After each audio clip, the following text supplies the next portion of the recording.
everyone, it's Colleen again, and today I am getting ready to work on some freezer cooking.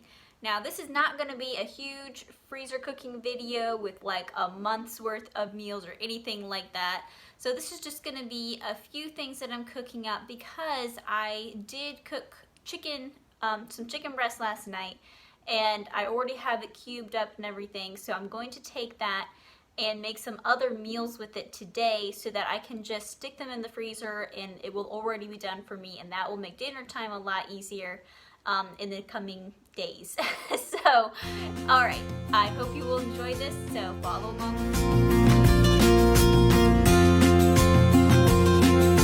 All right, so the first thing I'm working on here is making some homemade tortillas.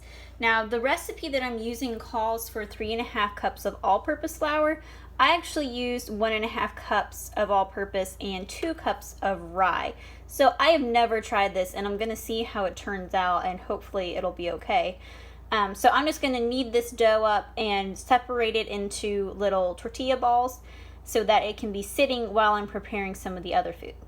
Alright, so I've got my dough all mixed up. I did not knead this for a very long time, but this dough feels really good.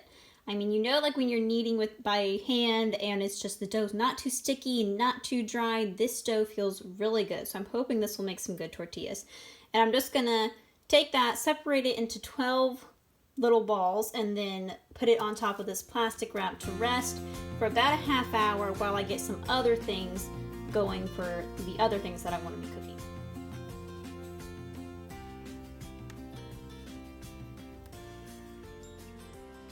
Alright, so now that I've got the tortillas ready, they are sitting, waiting for me to cook them. I'm going to take some of this sourdough bread that I have and chop it up and toast it so that I will have like a makeshift breadcrumb to use in my chicken patties, because I want to make some like fried chicken patties that I can just stick in the freezer and then take out when I need them and heat them up for meals. So that's what I'm gonna get started on now. All right, breadcrumbs are going in the toaster oven. All right, so I have about 2 cups of cooked chicken in my bowl. And yes, this is the same bowl that I mixed up the tortillas in, because there's no reason to dirty another one when I've got one already here. So, and here's my 2 eggs and 3/4 of a cup of milk. And the recipe that I'm using for this actually comes from this book, Come Home to Supper. And I have had this book, my mom gave it to me, I think before I got married actually. And if I had to pick a favorite cookbook, this would probably be it.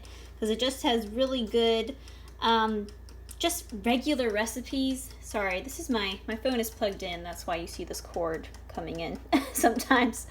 Anyway, it's just a good, easy cookbook with just more of simple type recipes, good, just good old recipes. All right, so I'm just gonna take my breadcrumbs, or kind of sort of breadcrumbs, and put them in with my chicken mixture, and then I will pour the liquid on top and mix it all together.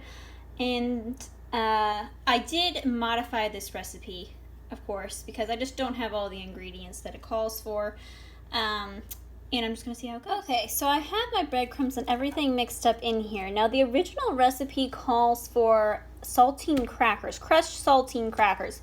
I obviously am using these kind of breadcrumbs in place of that.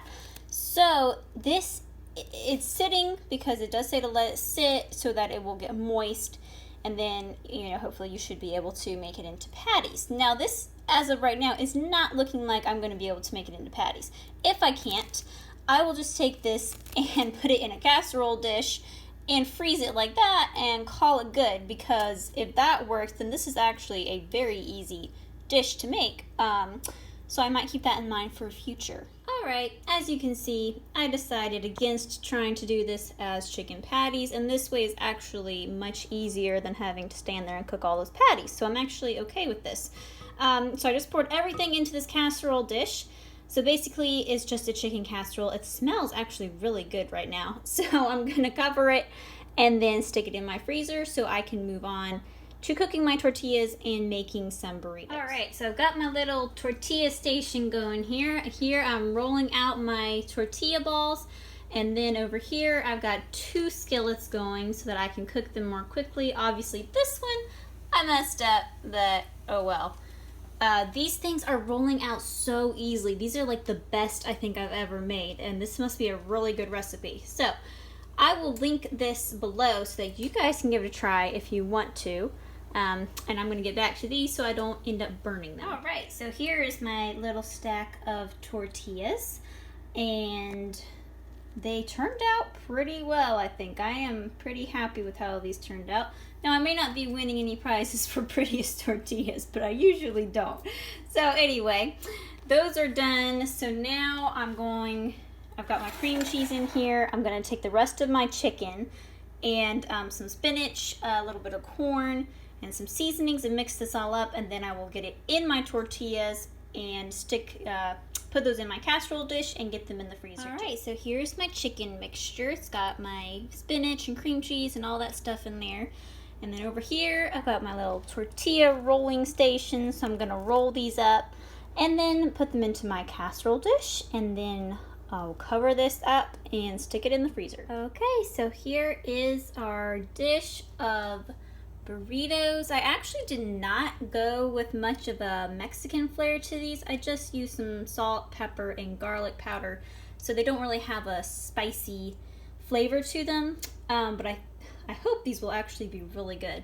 So this pan should last us 2 meals because I have put 8 burritos into this dish, and that means I have 4 of my tortillas left over that we can use for other things, so that's good too.